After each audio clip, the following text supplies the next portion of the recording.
And it also seemed like I got beat up less walking down the street with a 40 bottle in my hand. Sure.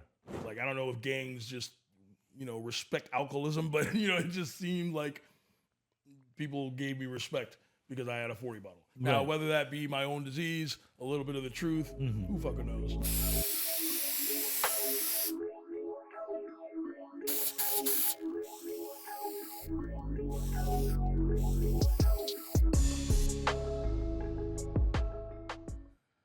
Welcome to Pesci's Recovery Corner. This is a recovery podcast where we talk about all things recovery. Recovery from what?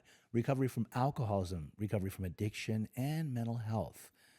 Before we get started, please, if you're on YouTube, subscribe to the channel. We can be found on Pej Interventions. That's me, Pej the Interventionist.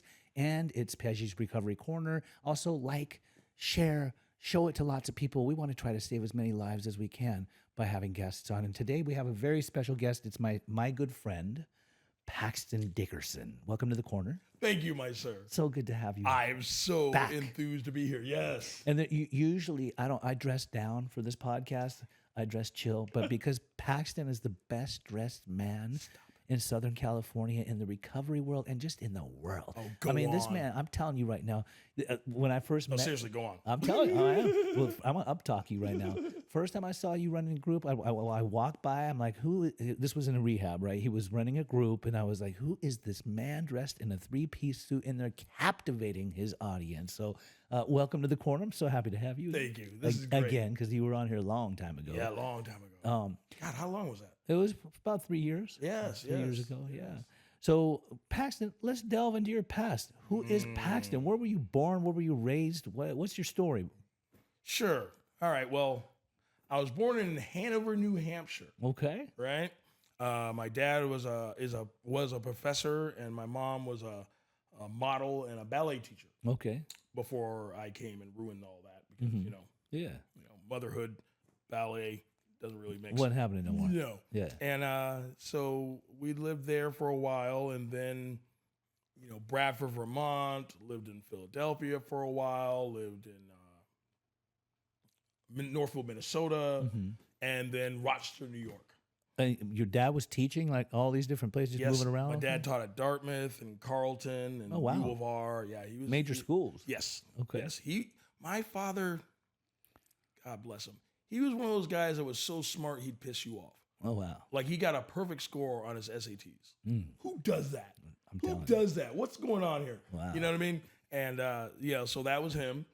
And then my mom was intelligent in her way too. Not scholarly intelligent, but just every other way. Yeah. And she married him. And how many brothers and sisters were you? I have one brother. He is 53. Okay. Yes, my older brother Charles. All right. Charles Edward Dickerson the third. All right. Yep. And he's back in New York right now. Okay. Yep. And then you growing up, like, what were you? Just you two brothers? Were you guys messing around? Did you have a good childhood? I did have a really great childhood. Mm-hmm. Now in Northville, Minnesota, it's a full-fledged town, south of the Twin Cities. It's where Jesse James got beat up for the first time. Mm-hmm. So Jesse James was robbing banks, Right. and the first time the bank shot back at him, and I think they killed his brother. And so they celebrate that every year.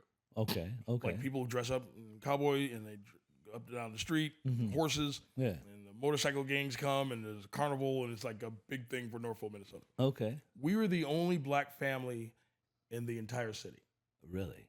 Like, the only. Because Not one of few, the because- only. Because I know the Twin Cities, there's all different types. Yes. Yes. Yes, but now this is mid-70s. Okay. Okay. This is mid-70s and to late 70s. And, yeah, the only other black person I saw was in my family or on TV. Okay. So grown men chased me home. They would drop the N-word. Mm-hmm. My peers, their parents, Yeah. teachers. Uh-huh. My mom was up in school on a weekly basis charging them up. Okay. But I mean, that wasn't my source of my pain or anything, because I didn't know any different. Right. As far as I was concerned, she was just being, that's good parenting. Yeah, just charge up teachers. But so then, when we moved to New York, Uh-huh. I I was really excited because Upstate or the city? upstate, Rochester. Okay. Yes. Yeah. So I'm like, yes, there's gonna be black people my age, So what not happened? on TV. Was there? Well, I grew up in Northfield, Minnesota, Uh-huh. so I'm listening to AC/DC, Okay, and they're okay. listening to Run DMC. Okay. So Yeah. I get it again. You Right, know what I mean? right. Because you're not quote unquote black. Right. Because I'm like, hi guys, how you doing? But was there blacks in New York when you went? Oh yeah. Oh, Okay. Yeah. This is Rochester, New York. Oh yeah. Rochester definitely, different. Yeah. Definitely. Home of Kodak and Xerox and Bosch and Lomb and all that. Yeah. Yeah. So so I found a way to make sure I fit in. And how was that? Drugs, girls, guns, money, drinking. And how old were you? 12 going on 13 was when I had my first serious drink. Okay. We were driving around. My brother was driving in my mom's car and all his friends, and remember those old station wagons where the very, very back seat Yeah. faced the other way? The other way. I know. So I'm in there, Yeah. right? Yeah. And they were passing around this bottle, Uh-huh. and I just grabbed it of clear liquid. Okay. And the last thing I heard was, Paxton, you can't drink that like that. And then nothing. You were just chugging it. Oh, half a bottle of of Thunderbird was my very first drink. Oh wow. Yeah, I don't remember that whole day. The next day, nothing. My brother, just covered for me. Oh, he's hanging out with me and that kind of thing. I got it. You're hanging out with your older brother. You got free ticket. And I didn't have that I've arrived feeling that I hear some people talk about With and all alcohol. that. I didn't have that. Yeah. But I really did like that whole people going, oh my God, that was crazy. Yeah. Oh my God, you were out of. Let's I was do like, some more of yeah, that. that was crazy. Yeah, Yeah. yeah. And it also seemed like I got beat up less walking down the street with a 40 bottle in my hand. Sure. Like, I don't know if gangs just, respect alcoholism, but, it just seemed like people gave me respect because I had a 40 bottle. Now, Right. whether that be my own disease, a little bit of the truth, who fucking knows? Yeah. But Yeah. that's how I remember it. Okay. And then throughout your adolescent period, were you good in school? Did you do well? I mean, your dad was educated. Yes. I would do well. Was there high expectations? There was. Yeah. I would do well and then not, and then yeah, and then no. My thing was I would tell people, look, I'm doing my best. Yeah. But then if they agreed with me too quickly, I got insulted. Because I'm like, you think this is my best? I don't know, jerk. You told me. You know what I mean? So I wanted to achieve, but then lower the standard. Give myself elbow room. Like people expecting things from me was like, I'll make you happy. I'm even wearing pants. Like I'm gonna lower the bar real quick. You leave me the hell alone. That kind of thing. So I would get good grades, bad grades, good grades, and I immediately started drinking on my own. Immediately started smoking weed on my own. Immediately, because that just made sense. Like why would I? Hand in hand. Yeah, I'm gonna do it myself and then share with you. Explain the guns part. So I started hanging out with people who owned liquor stores and clubs. Okay. Yeah. So A movement, if you will. correct. Certain types. Yeah, those guys. Maybe running game. Maybe. Yeah. Yep. Okay. So I mean, on it, I did some heinous shit. Really, it was just ridiculous. The universe is very codependent on me because I got away with everything, Right. quote unquote, got away with. But I didn't do any jail time or I just got away with things Did you get incarcerated ever? once, but under the wrong name.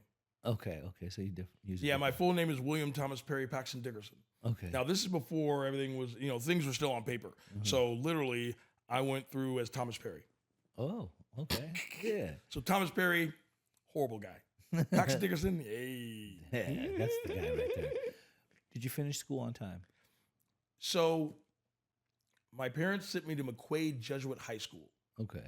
which is an all-boy, all-white, college preparatory, bugle boy, jean, penny loafer, that kind of place. Yeah.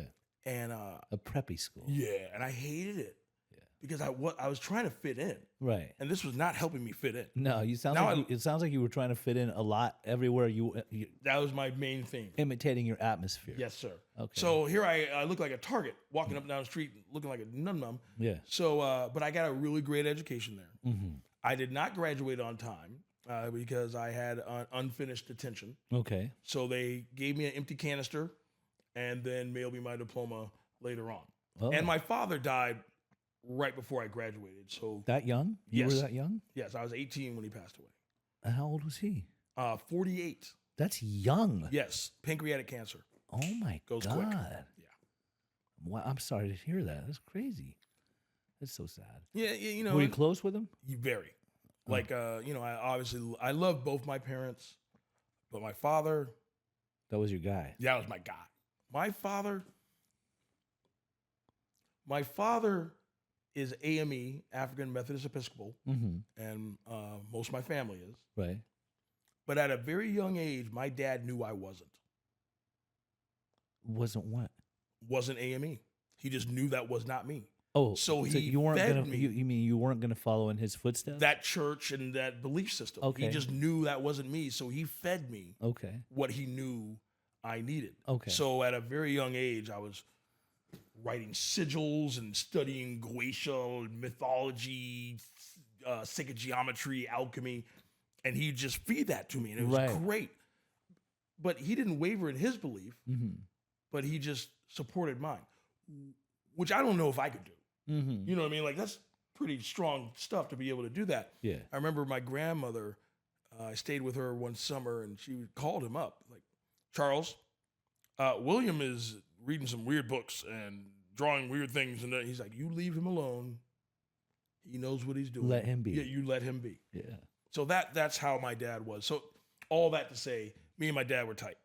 Like, if I wanted comic books, boom. If I wanted to go to the bookstore, boom. I mean, he would give me any amount of money if it was about reading or Yeah. writing or arithmetic. Like, he was all about it. Right. Right. All about Anything to build on that muscle memory. Right. Okay. So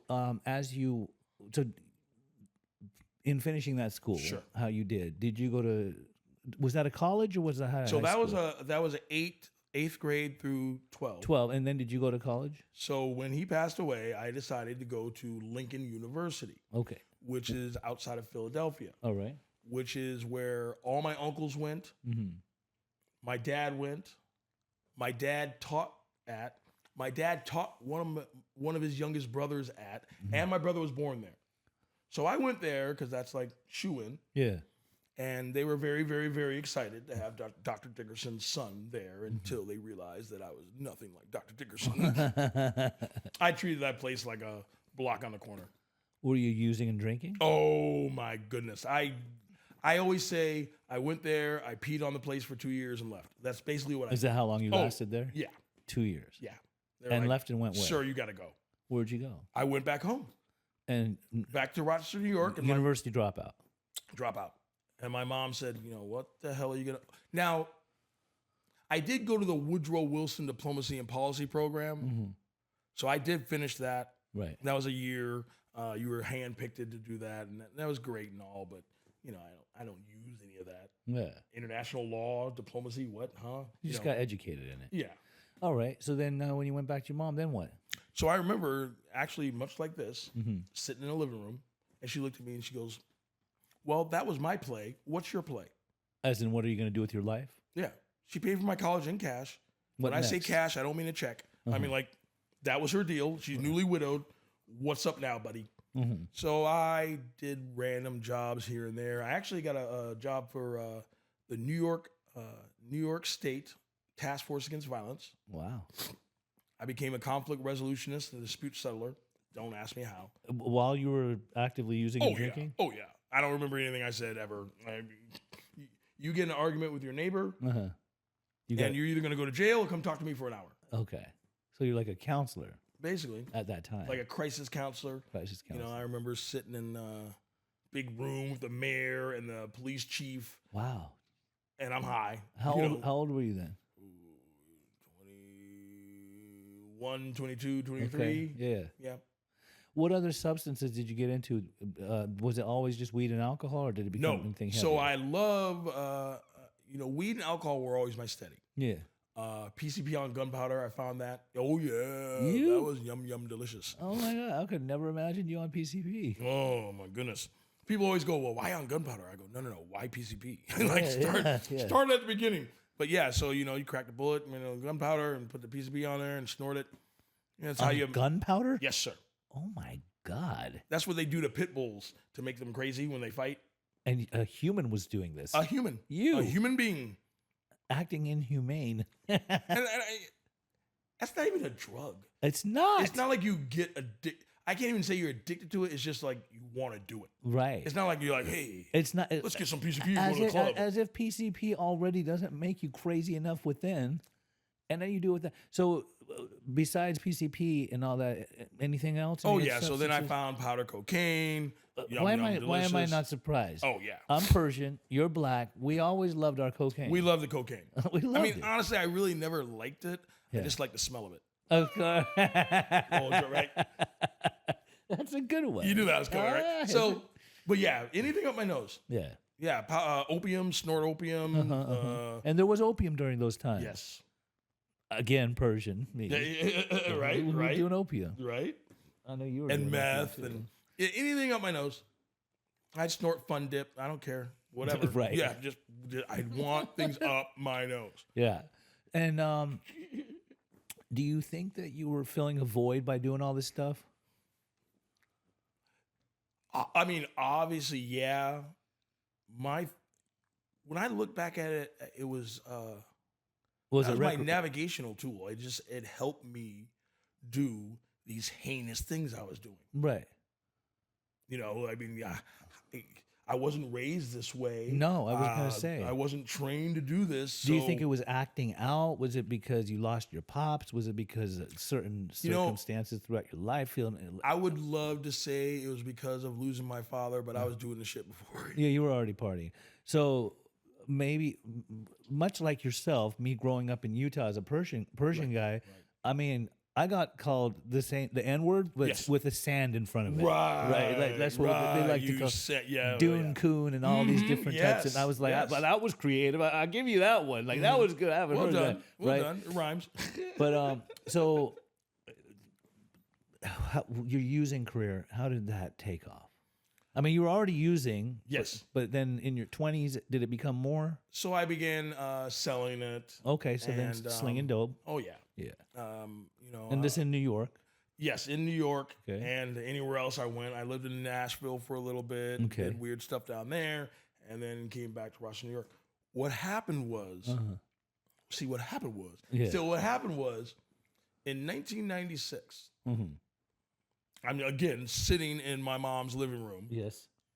and they used to call me the Fresh Pax of Pasadena, because just like the TV show, my rich uncle out here in California said, "You know what? Send him out here with me. I'll make a man out of him." The poor guy, his passed away youngest brother's son is just failing at life. Yeah. He said, send him out here with me." And he lived in Pasadena? Yes, sir. Okay.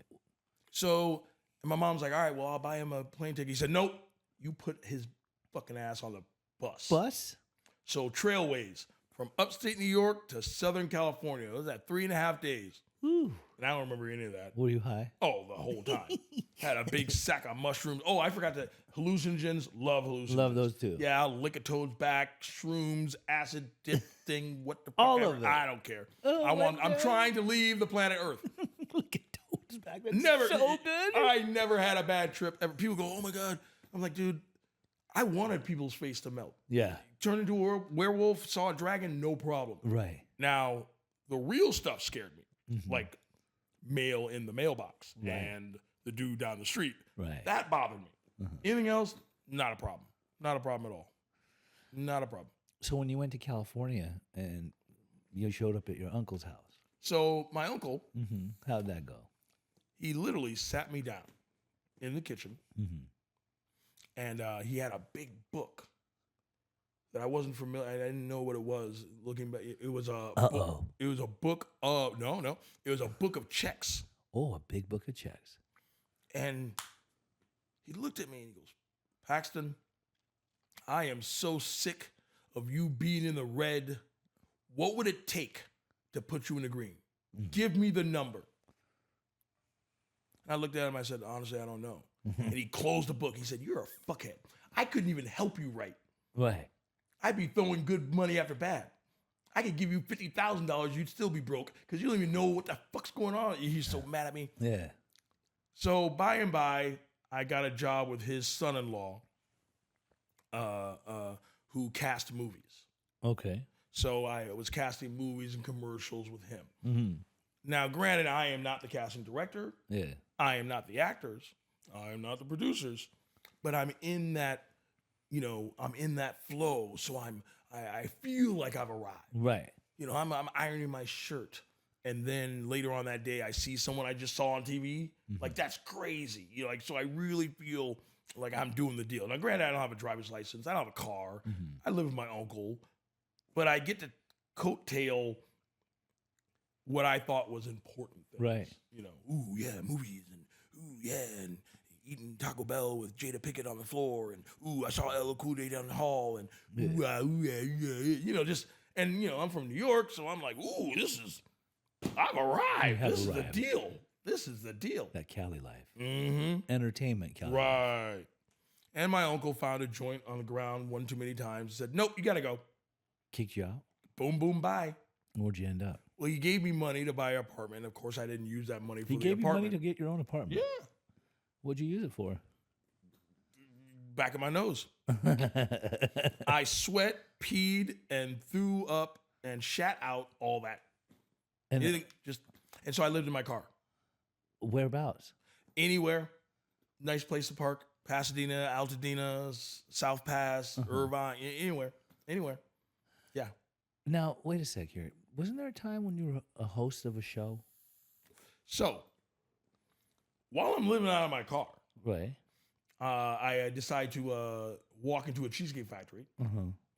I've never busted a table in my life, but I convinced them to let me be manager. Okay. So I'm the front desk manager of a Cheesecake Factory in Pasadena. Okay. Yeah, I mean, and back then... So you were still residing in that area? Oh, yeah. Even living out of your car? Oh, yeah. My job was to park in places where people who knew my uncle wouldn't see me. Okay. So they didn't go, hey, I saw your nephew in his car. Real slimy shit. Yeah. And I spit honey in their ear and convinced them to let me be a manager. I don't know how that happened. I really don't. Like, I wouldn't You have got let the me. gift of gab, so you sold yourself. I sold myself. Okay, so then you were able to, you're suddenly a manager at Cheesecake Factory. Yes. And then what? So I'm doing that, and then I was a host of a rap show on TV called Urban Television. How? Because you were working there and you met somebody? Some guy in one of those bars. Yeah, basically hanging out in the club. I mean, I'm through the clubs. Yeah. Now, just because I'm living out of my car does not mean I look like it. Yeah. Right? I pick up my dry cleaning. I change in the back seat. You still know what I mean? how to present well. Oh yes. Okay. Oh yes, gypsy, total black gypsy. And so I'm hosting that rap Actually, show. that's so. Did you say gypsy? Yes. It's funny. This morning I was talking to this kid that's been walking the streets of LA that I've been trying to redirect and help, and I go, "You're like a fucking vagabond gypsy. Exactly. Just walking the streets, like wherever they'll take you, you'll go and Card tricks and hang out for pickpocketing. Yeah, exactly, whatever. and then go to the next spot, and the next spot, and the Yep. next Burn spot. out one spot, and move to the next town. That's that homeless life when when you're not shot out yet, but you could get creative with it. Yes. Yeah. Yes. Still have some resources. Yeah. Yeah. Still have some honey to spit. Yeah. Still get a yeah. Yep. And so I, of course, blew that up. The opportunity. Oh yeah, I fucked. How that long whole did that place. last?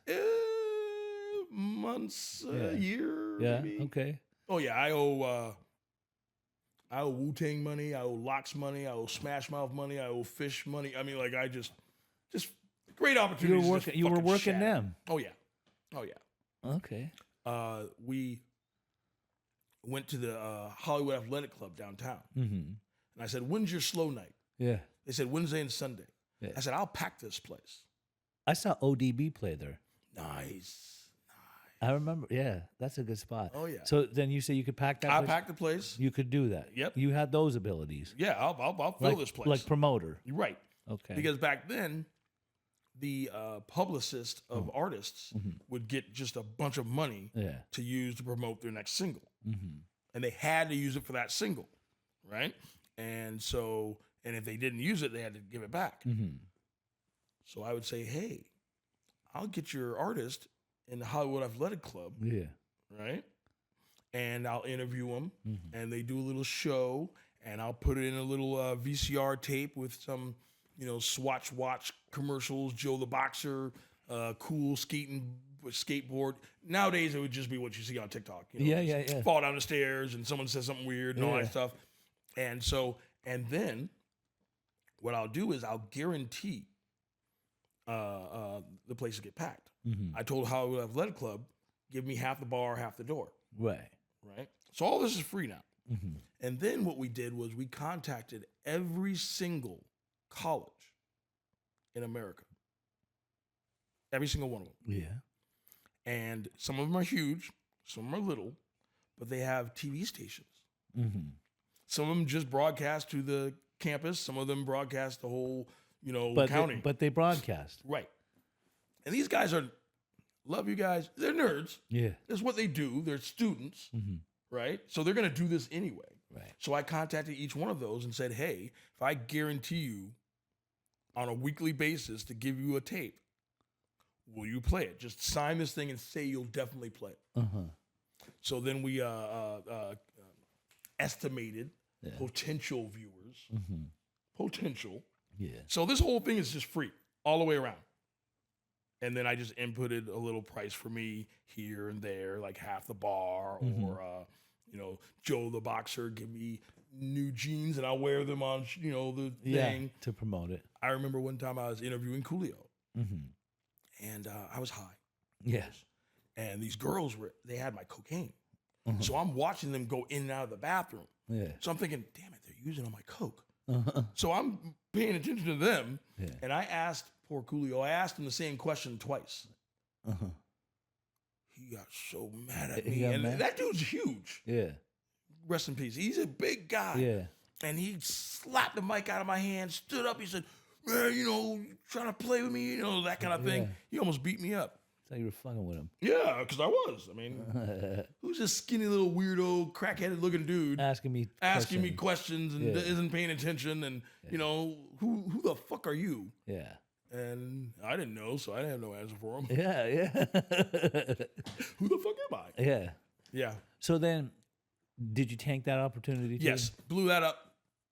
I ran an escort service for a while. Blew that up. And this all living out of your car? No, eventually I found a place to live. You were living somewhere. Yeah, I found a back house.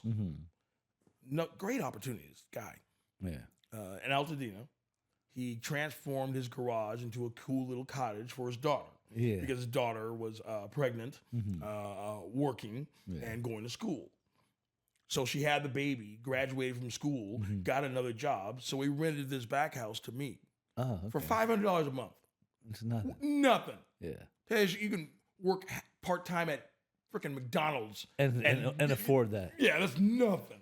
Cool little, you know, one kitchen, one bedroom, one bathroom, one, you know. And I just shat all over that place. I was going to say, so how'd you fuck that opportunity up? Big time. Excuse me, big time. Oh, yeah, just poor guy, because it's on his property. So anything I do, it's getting brought onto his property. So when my friend Rick jumped through the window and cut his arm, that's it. You know, when the cops came, that's when high school kids come over to my house in droves. To sit in silence for 10 minutes and, you know, what the fuck's going on in there? I'm bringing all that to him. Fucked up that opportunity. Oh yeah. So he kicked you out, then what? So I let's see. I'm trying to remember in order. I did quit the Cheesecake Factory in a blackout. I drank too much Paul Masson to come down from the coke. To try to get 3 hours of sleep, which wasn't going to happen. You know, and I love pretending like I'm asleep. So I would like try to trick myself into thinking I'm asleep. So I'd lay there and be like, you know, heart just bumping. You know, I'm not going to sleep. So I tried to drink Paul Masson to calm down, and then I blacked out. and went into work on my day off and quit. That was it. Oh, yeah. And I gave them 5 reasons. None of them were, I was like, you motherfuckers won't give me a raise and I'm sick of this shit. And my uncle's sick and I got to take care of it. Just outlandish shit. Yeah. On my day off, they're like, dude, just go home and sleep it off for fuck's sake. Yeah. Nope. Something in me just wanted to do it. So I quit that job. 2 days later, my friend calls me up. He's like, yo, man, what the fuck? I'm like, what? He's like, you don't remember? I'm like, he's like, dude, you fucking came in like a wild man in the middle of the morning and quit. And then it all come, then I'm like, oh, that wasn't a dream. Oh, I did do that, right? Right. So then I call up my uncle. I'm like, hey, I'll come work for you. And he wasn't having it? Oh, yeah. He let me come work for him. I went from the, he owned an insurance company, right? Mm-hmm. So I went from the front desk to a cuticle, to a back cuticle, to the mail room, to down the hall in a place that wasn't associated with them because I look crazy. Yeah. Oh yeah, my I had a big gigantic afro and handlebars that went down. And, Really? Yeah, just in this type of office setting? Oh yeah, exactly. He's just like I look crazy. Yeah. He stopped introducing me as his nephew. Yeah, he was embarrassed. Oh, I mean, come on. Yeah, it's just ridiculous. So then what? You got how long that last? Oh, I'm trying to remember. It lasted for a while. Yeah. It lasted for a while. And let's see. Okay, so I came out in California in '96. Mm-hmm. And I'm going to sum it up by 2001. So you got to fit these things in those time frames, right? So I'm at home. Well, in my back house. And it was one of those days I did not plan on getting loaded at all. Well, smoke weed. But I wasn't going to get, I wasn't going to twist one on real hard. Yeah. I was just kind of trying to calm down. Yeah. And, and my friend was there, but I don't remember that. He reminded me like years into recovery that he was there for this. Yes. So I'll just tell it to you the way I remember it, but just know that there's somebody there. Yeah. So I'm sitting in my house and I see my cousin's car. Now, I was very, very careful not to let people know where I lived. Because you can't hide where you live. You can't hide how you live. You know what I mean? Yeah. Like, you'll see everything, right? So I see his car, and I knew exactly what was going on. I knew it.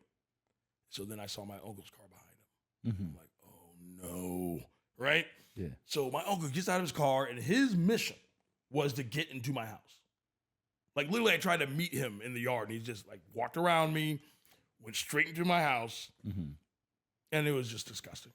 I mean, there's roaches, there's the remnants of a pound of herb on the table, there's bullets, there's slime on the wall. There's bullets. Just fucking. Yeah, just that lifestyle. And he looked at me, and he smiled, and he went, "I'm telling Mom," which means my grandmother, which means the whole family's gonna know in like 5 seconds. Yeah. And he just left. So then I'm like, oh my God, I got that impending doom thing coming. Yeah. Oh my God. That was Sunday. Monday, I go into work, and he's the nicest he's ever been. He bought me lunch, and some important people were there. He introduced, just great. Right. So like a dummy, I'm thinking, yeah, maybe the old man forgot about it. You know what I mean? Big Pax does it again. Gets away with murder. I'm already contemplating what I'm going to do later on that night. And right around 5 o'clock, Paxton, please come to Carl's office. I'm like, okay. This ain't good. Go into his office. He's sitting behind his big desk. Tony's there in the corner. Fucker. You know what I mean? And he swings around his computer. And it's all green. Just a green screen of palm trees. And it says Oasis Treatment Center, 222 Westball Road, Anaheim, California, 92805. That's why he was being so nice. Yep. Come on over here because we're going to intervene on you at work. 714-991-4673. Still has it memorized. Oh, yeah. So He said, Paxton, you're old enough to do whatever it is you want to do, but you're too old to be doing what you're doing. Mm-hmm. So here's the deal. You're going to go here for 29 days. How old were you then? 26. Okay. 26 years old. He said, you're going to go here for 29 days, and then you're going to sign up for the Army for 2 years. At 26. Yep. Okay. And then after that, you come back, and we start again, and, you know, I'll put you in line to take over, the, you know, blah, blah. I'll stay on as a consultant, you know, your ways path. Okay. So I'm like, sure. You knew it was time. No, not at all. I had no intention on staying sober whatsoever. Right. But, and then this is what I tell my clients now. I tell them, don't confuse doing the right thing always with doing the smart thing. Okay. Meaning, I had no intention upon staying sober, but I can go somewhere and play games and talk right. Right. Food. Look good. You look good. Food. I don't have to work. What's the problem? Yeah. Like, that's not an issue for me. Mm-hmm. That was just another hustle. Like, cool, sure. Okay. You know, the movie 28 Days Yeah. and that sex scene in the elevator. I'm like, yeah, I'll go to treatment. Now, granted, I went to Oasis. They don't have an elevator. I was like, oh, shit. Yeah. Maybe, you know, right? Right. But I went there and I played games for a while. And I love the program because it grew on me without my permission. I always say that. Against your consent. Against my consent. Yeah. Totally. But I don't know, I think like 27 days, I got scared. I not because I wanted to stay sober, but just something told me don't leave here. A very similar thing happened to me. I understand that. You know, just I walked in with, I'm only going here for 30 days and I'm done. But something changed. something changed. Perspective. Sometimes we hear the right thing from the right people at the right time and we're Right. ready to hear it. That's a great story. So there's this lady there, very racist and old. Really? And they used to split us up because we were at each other's throats. I talked shit to her. She talked shit to me, you know. Was she a client? Yes. Okay. Yes. I was going to say Sorry. an employee Yes. that was very racist? No. So, you know, a client. Yeah. And so, and everyone knew I was going back and forth with going to the Army. You know, that was Yeah, my story. because you knew that was going to be the next steps to fulfill the needs of what your uncle Right. projected. So I'm sitting on the curb, just spitting and smoking and spitting, Yeah. contemplating what the hell I'm going to do. Uh-huh. And I saw a shadow over me, right? Uh-huh. And I knew it was her. And we had gotten back and forth so much that it wasn't even Was new. she white? Yeah. Okay. So it wasn't even new. We went back and forth so much that I was just like, oh, here she is. You know, Yeah, yeah, whatever. this one. This one. And I hear, and she's like, you dumb fucking, you know, nigger. You She called you fucking-" that? Oh, yeah. But we had already done this. Yeah. So this was nothing new. It was a Tuesday. Yeah. Now I'm just, Yeah. I'm like, whatever, lady. I'm just trying to get my life together. Yeah. And so she said, just like you trying to piggyback what someone else did. That's not your company. That's your uncle's company. You're just trying to, da-da-da-da, and why don't you go do this shit on your own? And she had learned all this stuff about you by sitting in groups and listening to you. And she was right. That's the whole thing. She was totally right. Yeah. And I heard her because I knew that's the only reason why she's talking to me, because she doesn't like me. So she was telling me some truth. And that sunk in. And of all people to hear that from, Exactly. the one that That doesn't has my like, number. that don't Doesn't like me. don't like your fucking kind. Prejudiced and racist and bigot and all that fun shit. And old. But You see how God you damn is right. instrumental by putting certain people into your path, Exactly. Spoke through her of all people. and So- you couldn't resist it. You're like, she's. So I fucking- decided not to go. Wow. But She AMA blocked you. yep. But that pissed off my uncle. Because Because, my uncle didn't think that was a great decision. yeah, he because didn't there was know he that had it was, another plan for Yeah, you. he didn't know that staying in treatment longer was a better idea. He just knew one more time I'm breaking a deal. One more time I'm doing the easier, softer way. So how long did you stay there? So I went in there May 2nd, 2001. Mm-hmm. And thank God I didn't go into the Army. Because what happened after May 2nd, 2001? Mm-hmm. 9/11. Yeah, okay. Wow. Yeah, I would have been fucked. Right. I would have been fucked. Yeah. I already know me and shoot. I don't give a fuck about training. I already know me. Bullets start flying, I'm shooting everybody. Friends, foe, you know what I mean? I panic. Yeah, you would have been in that. And I would have been doing heroin in the desert, Yeah. getting dishonorably discharged. So then your path of recovery started from right there. You see, Yes. again, God. Yep. Yeah. Divine intervention. You stayed in Orange County. You never moved back out. You liked it that much. Yep. I really planted even being a black man in OC. Yep. I planted my seeds. Okay, and then you planted your seeds. And how long was treatment? So I did the 90 days. Okay. I did exactly what, I Then what'd went you and got the job, little job. At this point, were you serious about recovery? Like, I think I'm here to stay. How long did it take until you knew, like, I'm here to stay sober, 100? See, that's the thing. Yeah. And it's really hard to explain, Yeah. but I was still just walking the path. Okay. I didn't feel it inside. You're also young. You were 26. Yeah. A lot of people. I don't think my head popped out of my ass page until around like 18 months, honestly. That's good. But they hired me as a house manager. Oasis. So it's not, I want to be sober. It's what do I need to do to have this job? Because I've already told my uncle fuck off. Yeah. So that's not my backdrop. Yeah. My mom, that's done. So literally my only pivot, Yeah. this is my only move. And so I have no other moves. So you became a house manager. Were you working a regular job or working in treatment, or what were you doing? So the house manager of the Oasis. Yeah, and so then And the Oasis was residential. Yeah. So this is back in the old times. Yeah. So there was detox, residential, partial. Yes. You know what I mean? And it was just a residential house. right, one big place. Yeah, And I so- remember. It's no longer there. No, Yeah. it's there, but now they're just like a sober community. Something else. For Yeah. men or whatever. And so I did the house managing.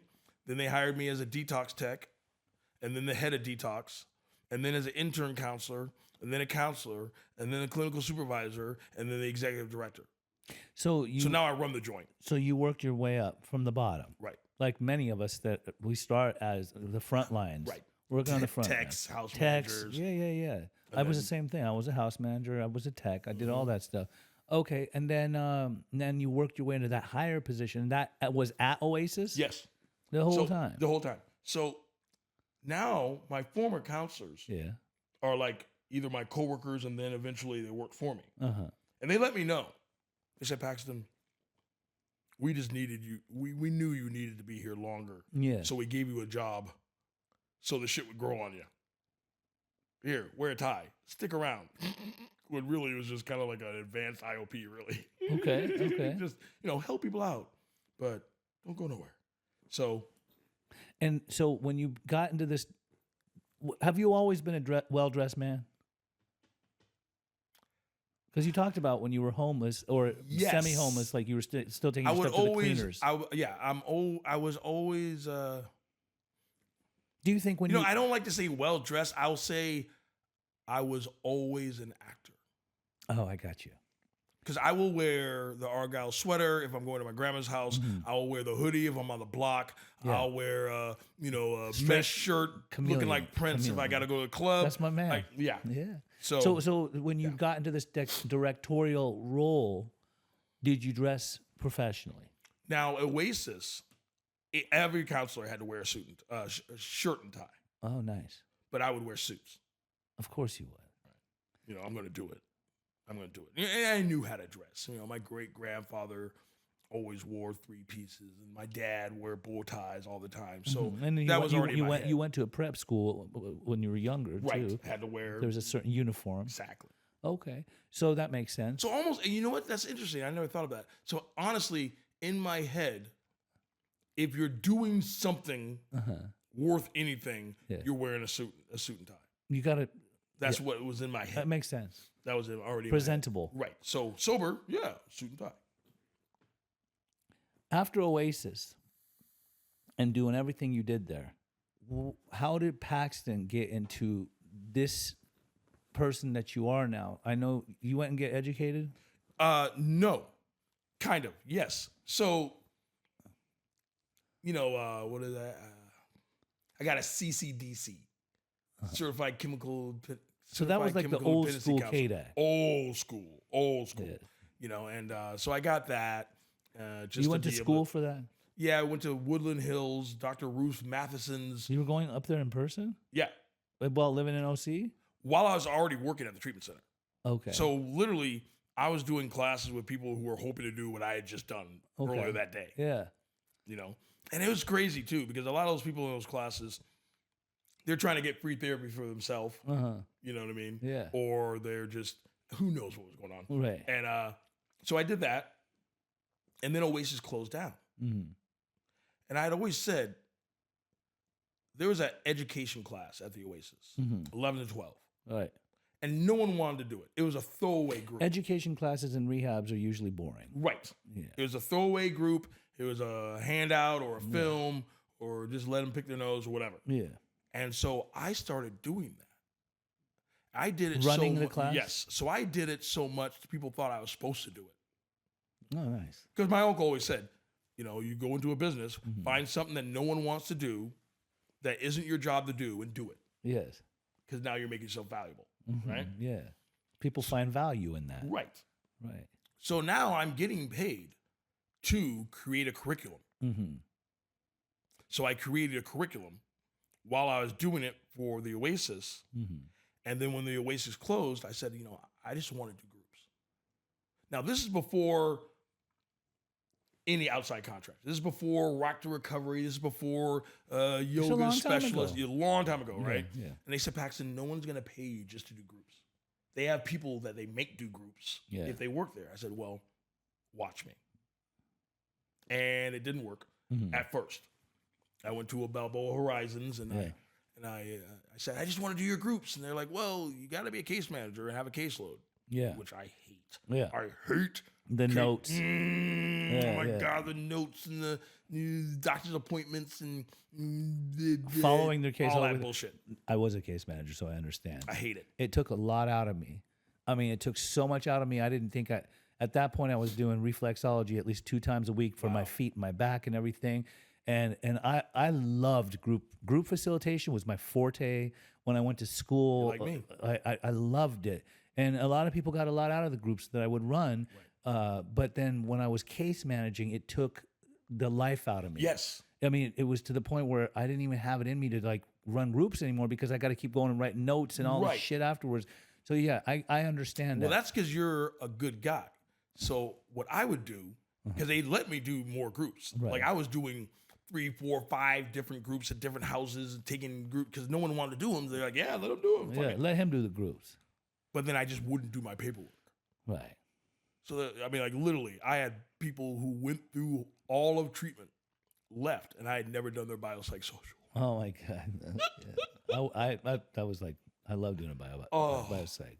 Personally, I liked it until I didn't like it. Right. It took a lot out of me. Right.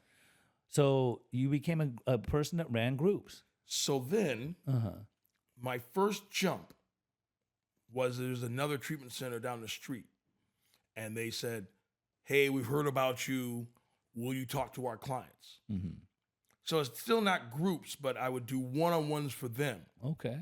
So I'm moonlighting. So literally, I would do my group or whatever, one-on-ones and stuff at the treatment center.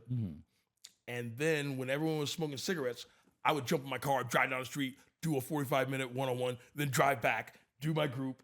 Then, any space in the day, like, where's Paxton? I'm down the street doing a one-on-one. Yeah. And then I'd run back. And then it started catching on. And then another place hired me to come and do groups. So then I said, hey, Balboa, I don't want to be a counselor no more. I'll do your Saturday relapse prevention. That's it. So then I really stepped into just doing groups.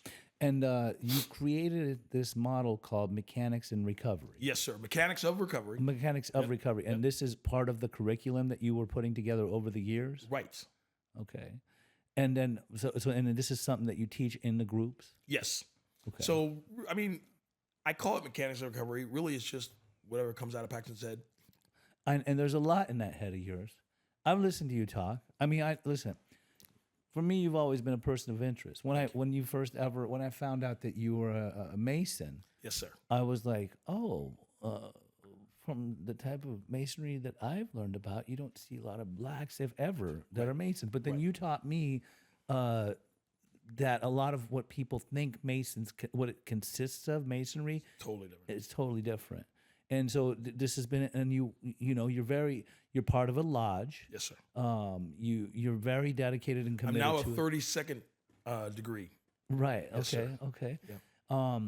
And you've developed a style, like you're well spoken, you're educated, but you also educate. Thank you. What I would imagine, without, I think I sat in one of your groups one time, but what I would imagine is that you've perfected the educational groups that used to be boring and made it interesting. Right. That's why I said when I first walked by, I pay attention to people.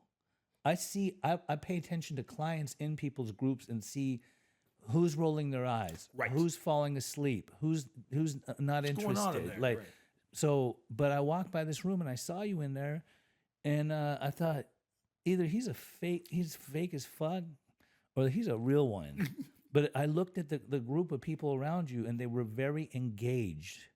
They were very engaged. And so over the years, there's been countless treatment centers that I've either gone to tour or worked at, and we've worked alongside each other. I've seen you, Right. and you keep doing this, and you're one of them people, Paxton, that everybody loves Paxton. Like They love me or they hate me. okay, so maybe you, because Well, I'm surgery with no anesthesia. Okay. Well, actually, sometimes they love to hate me right, because we know what we need. right, So if someone doesn't give, we might feel comfortable, yeah. but they feel robbed. Like literally, clients will start fights with me just because they know they need. They're Well, like, because well, I what do you think about I think this? you call it as you see it, and you're honest with them. You let them know, like maybe what you're thinking is a facade, Right.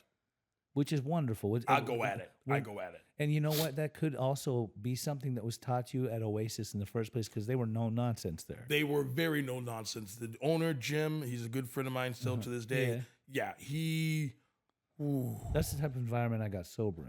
Right. That's why a lot of people they love or hate me too, and that's okay because I love them all. We really love them all. We want the best for these people, but like I'm not sugarcoating. No. Like type of guy. No, I'm not at all. gonna tell you something, even if it hurts your feelings, because that's the way they taught me. And back in the day when we got sober, it was still a lot of cash pay, Yeah, and then it flipped. yeah. To insurance. So then now the clients know that they're the customer, Yeah. and you need me. Yeah, Now the clients know, oh, you need my policy. yeah. So then we start the new age where we're catering to them. We have to be nice. And they to come in with couples Gotta and therapy coddle them. dogs Yeah. and oh, he gets to have his laptop Yeah. and all this other shit. Yeah. I didn't grow up with that shit. No, So I neither did still I. go in there with that in my head. Yeah. And I'll tell them. So I've gone into treatment centers that I really don't always agree with What's the going way on. that, but I don't care. I say, look, I own this hour. Mm-hmm. I'll tell you what's going on. You're there to carry your message of recovery to them. Period. I want to ask you, how can people find you? So you can find me on I know you have a TikTok channel. I have a TikTok channel, Yeah. Paxton Dickerson Official, Okay. definitely. Now, granted, mechanics of recovery, mechanics, inner workings of, and recovery, like you said, regaining possession of anything lost, stolen, or given away. Okay. So it's not always recovery from drugs and alcohol. Yeah. I do, psychoeducation, mental, emotional, physical, spiritual, financial, sexual, social, any lure you can think of, I'll probably touch. So if you go to my TikTok page, if you see some weird statues in the background and that's not your thing, keep on swiping down until I hit something that you like. But people shouldn't get lost in that stuff if they actually listen to what you're saying. Because I've listened to you and you're deep. Like, Thank you. Just listening to where you were growing up back east and learning about alchemy and all that stuff, you've incorporated that into your style, into your being, into your essence. Yes. Do you know what I mean? And it isn't you. just, it's not from the head, it's from the heart. Thank you. You got heart, man. I'm telling you right now. That's why I always connected with you, because I'm like, this guy's he's a real one. He's a good dude. Like, and a lot of people that probably sit in your rehab groups and you're running a group, I don't know how much you self-disclose, but like this right here, A lot. you do. Yes. Okay, because this right here gives us the whole shebang, the whole story, right? Of like what This is the real, the unveiling, Yeah. under the blanket or whatever. I don't know. yeah. And I really like to challenge things. Like I go, one thing I always challenge, Yeah. and I get in fights about this. Yeah. Self-care. And now I understand when people say it, but let me just do a real quick correction. Sure. I'm on Facebook and someone says, you know what? I'm taking the day off for a self-care day. Yeah. And we're going to the spa and rose petals on my bed. But I said, that's not self-care. That's pampering yourself. Yeah. Which is, there's value in that, but that's not self-care. Sure. It might be selfish care. Right. And I tell them, you have a dog or a kid. And they go, yeah. I said, well, if you have a kid or a dog, you're going to end up clipping nails and cleaning up shit. Yeah. Now, you don't want to do those things, but those are things you're willing to do because they're under your care. Right. Self-care is doing things for yourself that no one else will do because you're under your care. So self-care is less about a bubble bath. It's more about, I don't know, you working on your steps. Go clean your room. That's self-care. Speak on it, man. That's self-care. Yeah. Oh, la la cha la la la la. Yeah. That's not fucking self-care. No, you're That's right. some bullshit. I love that. That means everything to me. And another thing before we close it out, I've noticed this. I watched some of your videos. A lot of stuff that people have there's a lot of sayings or certain words that people use that you'll challenge. Yes. And you'll have a different outlook on it. And then sometimes when I watch them, I'm like, I never thought of that. Like personally, I'm not a fan. Yes. I'm not a fan of this term of unconditional love. No, I'm not. Because since when does love? Why would love need to ever? Love is universal. Love is something totally different. Like it's a verb, but it can be a noun too. So why would we ever need to attach the word unconditional to love? Because check this out. When I wasn't well, and my mom wasn't talking to me, my mom loved me from a distance. Right. But she wasn't going to have me in her life because there was conditions. You damn right there was, yeah. For me to get her love. Unconditional So we don't need to call it unconditional love. The only thing that gives me unconditional love is my dog. And even that, my dog will give it to me with conditions if I don't feed him. That's right. You damn right. You damn right. So there's That's a good conditions point. in a sense. You damn right. Yes. So I do want to say this. Yes. I believe that you are a force to be reckoned with, right? Thank you. I think that it would be good if you and I collaborated. We talked about this years ago, but we really need to do this, to do some motivational speaking. I would love to. We need to get in front of people. Yes. I don't care if it's a recovery crowd. I don't care if it's people that are new in recovery, old in recovery, families in recovery, or just humans. I go to colleges. I go to churches, temples. It's going to come out of my mouth. Absolutely. Now I'll cater the words. And we're getting into an age now in our 50s now where we might have a little bit of life experience. Like we could go out there and go out and help some people. Earn my gray. Not to say that, exactly. Not to say that we don't already, like individually, we help a lot of people in treatment centers and all that stuff. Yes. But you have a calling. So I wanted to say before we close it out, would you be so kind as to putting some good energy into the universe and letting people know that might be struggling with addiction, alcoholism, or mental health out there, what Paxton would say? Guys, and I say this all the time, remember, you were totally clean and sober the first time you got high or drunk. So it's really not necessarily about the drugs and alcohol. That's just how other people who aren't you can tell that something's wrong going on. So it's really us. When it's all said and done, it's us. We take radical responsibility. Responsibility is the ability to respond. So how do we respond to whatever it is that's going on? And without blame. Not blame the big bad red monster with the pitchfork, not blame the government, not blame the man, don't blame demons or monsters or ghosts.